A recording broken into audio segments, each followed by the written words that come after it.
Dragi lei, pregătiți-vă că vin curbe în viața voastră.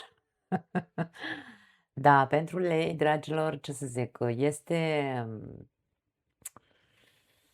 hai să spunem că unul dintre tranzitele cele mai, nu aș spune neapărat periculoase, da? Vorbim despre unul dintre tranzitele cele mai complexe, dacă vreți, pentru că atinge casa în care se află, într-un fel sau altul, esența noastră, da? Casa în care vrem să ieșim în evidență, vrem să strălucim, vrem să fim apreciați. Este casa iubirii pasagere, este casa copiilor și a creațiilor noastre, așadar, aici putem să vorbim este casa jocului. Putem să vorbim cu Lilith despre jocuri de toate felurile în această casă.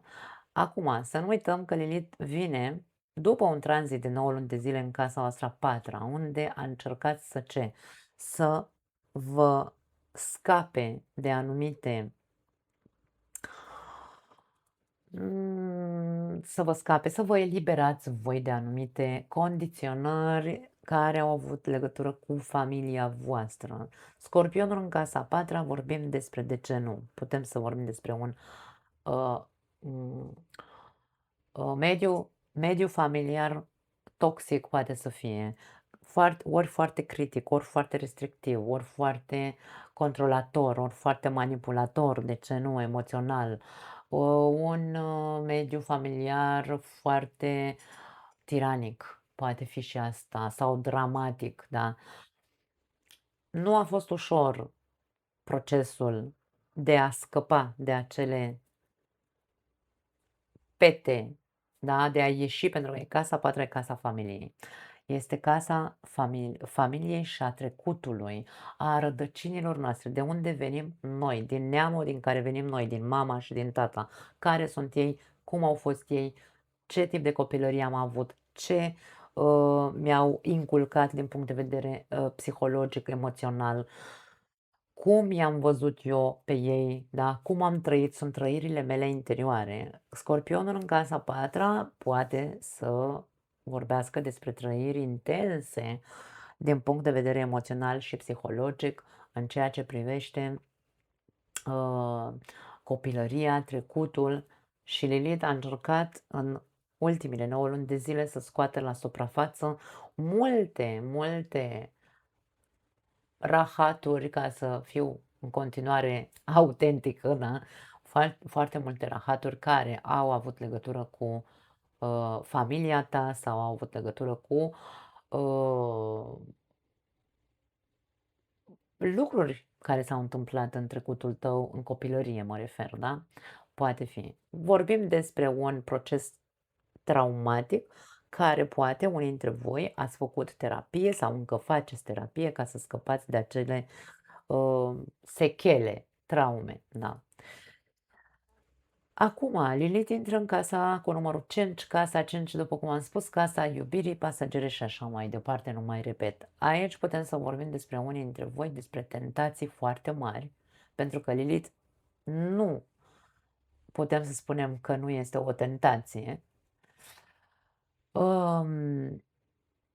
Poate că în tranzitul lui Lilith prin Scorpion în casa ta a patra te-a apropiat într-un fel sau altul în a explora acest teritoriu legat de sexualitate, dar sexualitate gen foarte profundă aici, ceva foarte intens, o curiozitate foarte mare, și aici e posibil să înceapă experimentarea. Acum, dacă sunteți singuri, poate apărea în viața voastră o persoană care să vă incite din toate punctele de vedere, mai ales sexual. Poate fi o persoană extrem de deschisă din punctul ăsta de vedere, o viziune de viață, pentru că Săgetătorul vorbește despre o viziune eliberatoare în ceea ce privește, de ce nu știu, și partea sexuală sau relațiile în general, da? Acum, Tu poți să fii o persoană extrem de magnetică. Vorbim despre casa iubirii. Tu poți să fii cel magnetic sau tu poți să fii cel care vei fi magnetizat de o persoană, da. Timp de 9 luni de zile, eu nu aș spune că neapărat durează 9 luni de zile, pentru că aici avem energia săgetătorului într-o casă în care nu vorbim despre cupluri. Nu este o casă de compromis, casa cu numărul 5. Casele de compromis sunt casele uh, următoare, 6, 7 și 8 dacă vrei, da? Dar 7 și 8 sunt relațiile de compromis. Aici nu, aici vorbim despre relații fugitive, pasagere, aventuriere sau cel puțin o luăm ca pe o aventură pentru că este foarte incitant cu Lilith aici și cu săgetătorul. Săgetătorul este energia care ne face să idealizăm, wow, ce mișto arată, ce frumos miroase, ce deci aici vorbim despre multe simțuri trezite în unii dintre voi și nu pot să spun că e vorba de o capcană sau nu, este despre ceea ce tu simți. Săgetătorul în casa 5 reprezintă filozofia ta de viață, adevărul tău interior. Ce simți tu în momentul ăsta al vieții tale? Fii foarte sincer cu tine în ceea ce privește acest aspect, pentru că te poate răscoli pe dinăuntru și atrage un anume soi de aventură, indiferent că aveți sau nu o relație, mi-e indiferent. Ideea este că în casa 5 insist, nu există compromis, există joacă, e casa jocului.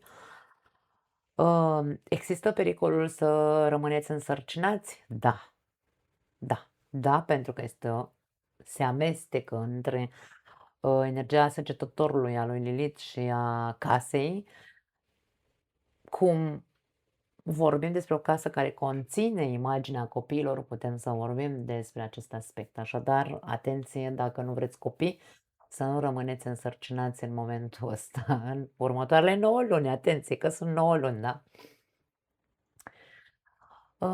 Lilith poate veni cu secrete, nu, cu secrete nu, vine cu dezvăluirea secretelor. Poate unii dintre voi, dacă sunteți într-o relație, e posibil ca acum să iasă la suprafață o aventură pe care ați avut-o cândva, sau poate chiar o mai mențineți și nu cred că se mai poate ține sub preș, într-un fel sau altul.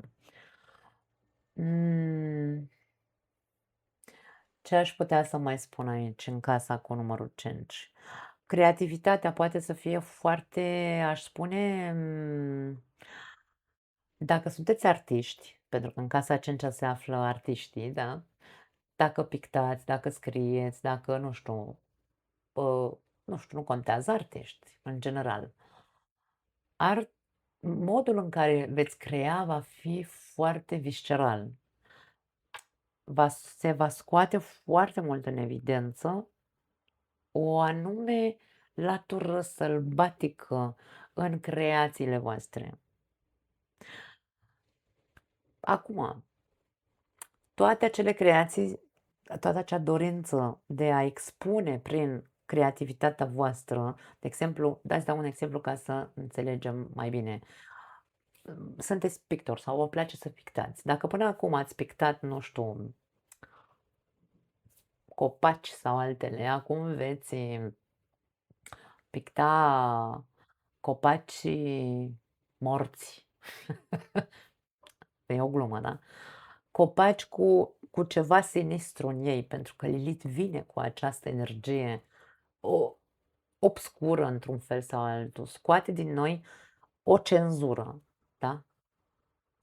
Așadar, tot ce înseamnă creație e posibil să iasă necenzurată. Asta era cuvântul pe care probabil îl căutam. Niciun fel de problemă, dați-vă voie să explorați, de-aia vorbim despre săgetător. Explorați, ascultați-vă care este viziunea care o aveți acum, să o expuneți în creațiile voastre, niciun fel de problemă. Pentru cei care aveți copii, atenție cu copiii, e posibil ori să existe conflicte cu copiii, ori să existe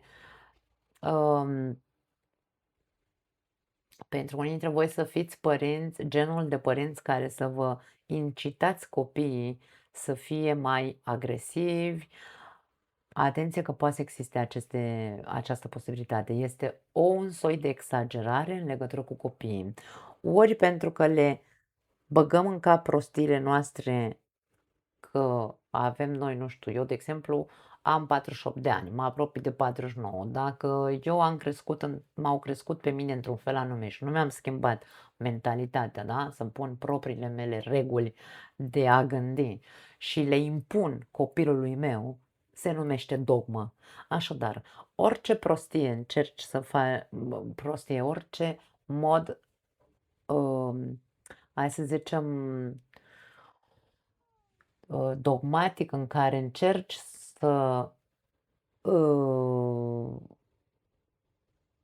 îi introduci copilului sau copiilor, în cap, e posibil ca, Lilith să le scoate la suprafață și să te pună pe tine, într-un fel sau altul, în centru și copiii să devină rebeli și să se împotrivească acestor păreri ale tale sau viziuni ale tale asupra vieții, asupra iubirii, asupra sexualității, mai ales dacă aveți copii adolescenți. Atenție mare că aici rebeliunea este la ea acasă și nu neapărat trebuie să fie a voastră, poate să fie a copiilor.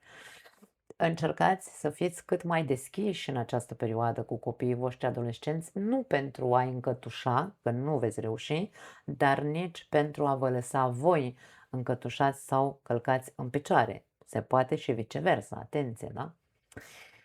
Cam asta este ceea ce pot să spun în mare, dragii mei, pentru voi. Vă pup, ne vedem data viitoare.